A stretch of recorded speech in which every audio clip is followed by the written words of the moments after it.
لقد سمع الله قول الذين قالوا إن الله فقير ونحن أغنياء سنكتب ما قالوا وقتلهم الأنبياء بغير حق ونقول ذوقوا عذاب الحريق۔ اللہ نے ان لوگوں کا قول سنا جو کہتے ہیں کہ اللہ فقیر ہے اور ہم غنی ہیں، ان کی یہ باتیں بھی ہم لکھ لیں گے، اور اس سے پہلے جو وہ پیغمبروں کو ناحق قتل کرتے رہے ہیں وہ بھی ان کے نامہ اعمال میں ثبت ہے۔ اللہ نے ان لوگوں کا قول سنا جو کہتے ہیں کہ اللہ فقیر ہے اور ہم غنی ہیں۔ یہ یہودیوں کا قول تھا۔ قرآن مجید میں جب یہ آیت آئی کہ من ذا الذی یقرض اللہ قرضا حسنا، ترجمہ اس کا ہے کون ہے جو اللہ کو اچھا قرض دے، تو اس کا مذاق اڑاتے ہوئے یہودیوں نے کہنا شروع کیا کہ جی ہاں اللہ میاں مفلس ہو گئے، اب وہ بندوں سے قرض مانگ رہے ہیں، معاذ اللہ۔ ذلك بما قدمت أيديكم وأن الله ليس بظلام للعبيد۔ جب فیصلے کا وقت آئے گا اس وقت ہم ان سے کہیں گے کہ لو اب عذاب جہنم کا مزہ چکھو، یہ تمہارے اپنے ہاتھوں کی کمائی ہے، اللہ اپنے بندوں کے لیے ظالم نہیں ہے۔ الذين قالوا إن الله عهد إلينا ألا نؤمن لرسول حتى يأتينا بقربان تأكله النار قل قد جاءكم رسل من قبلي بالبينات وبالذي قلتم فلم قتلتموهم إن كنتم صادقين۔ جو لوگ کہتے ہیں اللہ نے ہم کو ہدایت کر دی ہے کہ ہم کسی کو رسول تسلیم نہ کریں جب تک وہ ہمارے سامنے ایسی قربانی نہ کرے جسے غیب سے آ کر آگ کھا لے، ان سے کہو تمہارے پاس مجھ سے پہلے بہت سے رسول آ چکے ہیں جو بہت سی روشن نشانیاں لائے تھے اور وہ نشانی بھی لائے تھے جس کا تم ذکر کرتے ہو، پھر اگر ایمان لانے کے لیے یہ شرط پیش کرنے میں تم سچے ہو تو ان رسولوں کو تم نے کیوں قتل کیا؟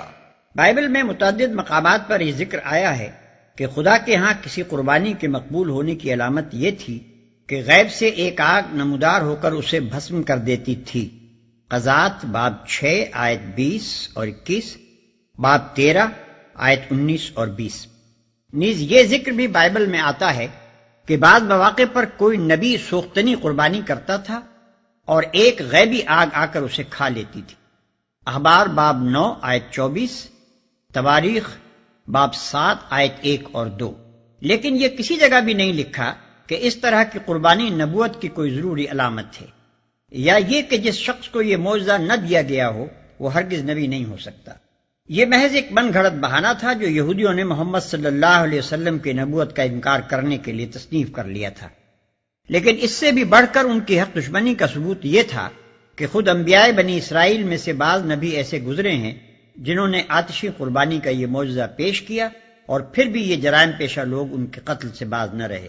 مثال کے طور پر بائبل میں حضرت الیاس علیہ السلام ایلیاہ تشبی کے متعلق لکھا ہے کہ انہوں نے بال کے پجاریوں کو چیلنج دیا کہ مجمع عام میں ایک بیل کی قربانی تم کرو اور ایک کی قربانی میں کرتا ہوں، جس کی قربانی کو غیبی آگ کھا لے وہی حق پر ہے۔ چنانچہ ایک خلق کثیر کے سامنے یہ مقابلہ ہوا اور غیبی آگ نے حضرت الیاس علیہ السلام کی قربانی کھائی، لیکن اس کا جو کچھ نتیجہ نکلا وہ یہ تھا کہ اسرائیل کے بادشاہ کی بال پرست ملکہ حضرت الیاس کی دشمن ہو گئی اور وہ زن پرست بادشاہ اپنی ملکہ کی خاطر ان کے قتل کے درپے ہوا اور ان کو مجبوراً ملک سے نکل کر جزیرہ نمائے سینا کے پہاڑوں میں پناہ لینی پڑی۔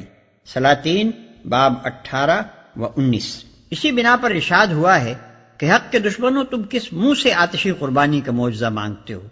جن پیغمبروں نے یہ معجزہ دکھایا تھا انہی کے قتل سے تم کب باز رہے؟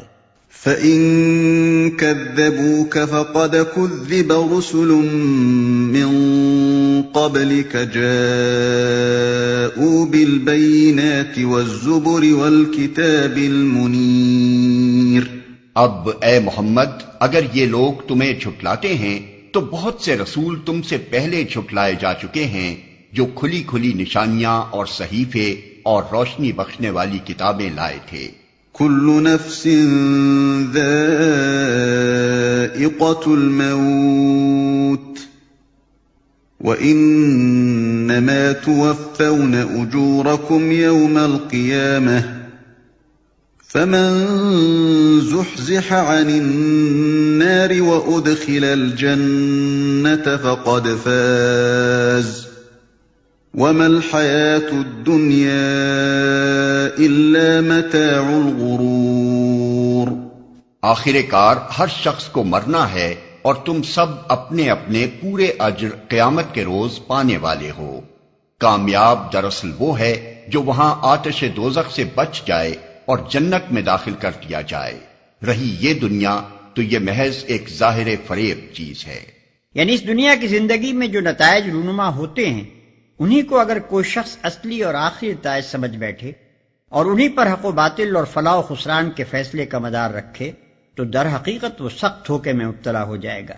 یہاں کسی پر نعمتوں کی بارش ہونا اس بات کا ثبوت نہیں ہے کہ وہی حق پر بھی ہے اور اسی کو اللہ کی بارگاہ میں قبولیت بھی حاصل ہے، اور اسی طرح یہاں کسی کا مصائب و مشکلات میں مبتلا ہونا بھی لازمی طور پر یہ معنی نہیں رکھتا کہ وہ باطل پر ہے اور مردود بارگاہ الہی ہے۔ اکثر اوقات اس ابتدائی مرحلے کے نتائج ان آخری نتائج کے برعکس ہوتے ہیں جو حیات ابدی کے مرحلے میں پیش آنے والے ہیں، اور اصل اعتبار انہی نتائج کا ہے۔ لَتُبْلَوُنَّ فِي أَمْوَالِكُمْ وَأَنفُسِكُمْ وَلَتَسْمَعُنَّ مِنَ الَّذِينَ أُوتُوا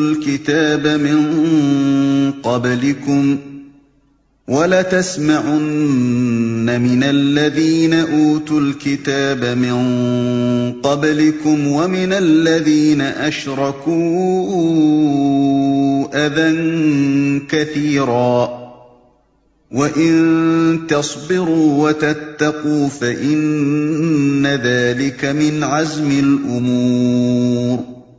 مسلمانوں، تمہیں مال اور جان دونوں کی آزمائشیں پیش آ کر رہیں گی اور تم اہل کتاب اور مشرکین سے بہت سی تکلیف دہ باتیں سنو گے۔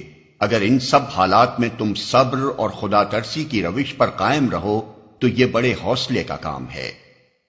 اگر ان سب حالات میں تم صبر اور خدا ترسی کی روش پر قائم رہو، یعنی ان کے طعن و تشنی، ان کے الزامات، ان کے بیہودہ طرز کلام اور ان کی جھوٹی نشر و اشاعت کے مقابلے میں بے صبر ہو کر تم ایسی باتوں پر نہ اتر آؤ جو صداقت و انصاف، وقار و تہذیب اور اخلاق فاضلہ کے خلاف ہو۔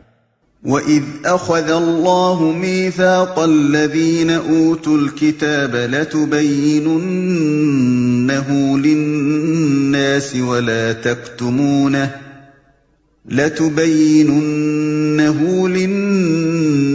وَلَا تَكْتُمُونَهُ فَنَبَذُوهُ وَرَاءَ ظُهُورِهِمْ وَاشْتَرَوْا بِهِ ثَمَنًا قَلِيلًا فَبِئْسَ مَا يَشْتَرُونَ۔ ان اہل کتاب کو وہ عہد بھی یاد دلاؤ جو اللہ نے ان سے لیا تھا کہ تمہیں کتاب کی تعلیمات کو لوگوں میں پھیلانا ہوگا، انہیں پوشیدہ رکھنا نہیں ہوگا، مگر انہوں نے کتاب کو پس پشت ڈال دیا اور تھوڑی قیمت پر اسے بیچ ڈالا۔ کتنا برا کاروبار ہے جو یہ کر رہے ہیں، انہیں پوشیدہ رکھنا نہیں ہوگا۔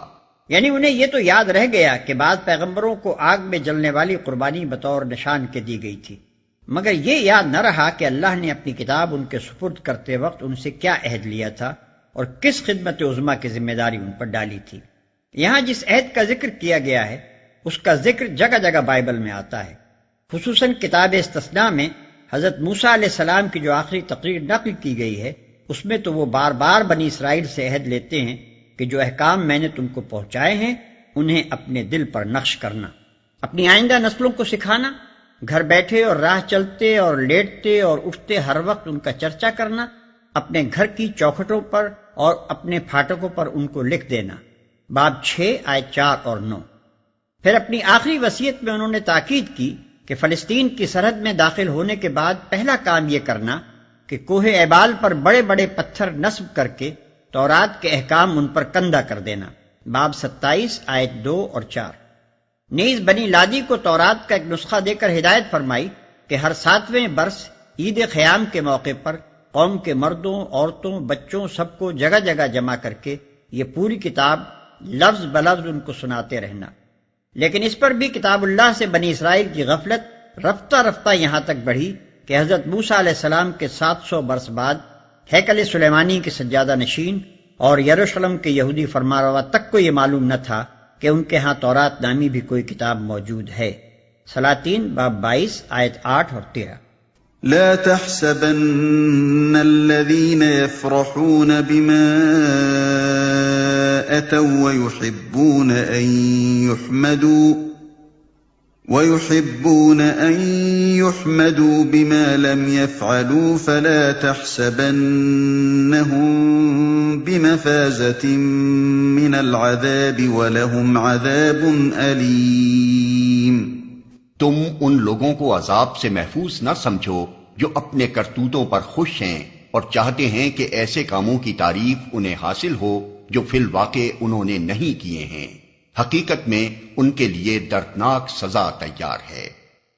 ایسے کاموں کی تعریف انہیں حاصل ہو جو فی الواقع انہوں نے نہیں کیے ہیں۔ مثلاً وہ اپنی تعریف میں یہ سننا چاہتے ہیں کہ حضرت بڑے متقی ہیں، دیندار اور پارساں ہیں، خادم دین ہیں، حامی شرع متین ہیں، مصلح و مزکی ہیں، حالانکہ حضرت کچھ بھی نہیں۔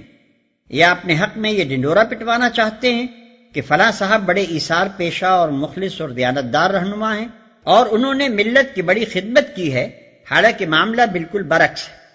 وَلِلَّهِ مُلْكُ السَّمَاوَاتِ وَالْأَرْضِ وَاللَّهُ عَلَى كُلِّ شَيْءٍ قَدِيرٌ۔ زمین اور آسمان کا مالک اللہ ہے اور اس کی قدرت سب پر حاوی ہے۔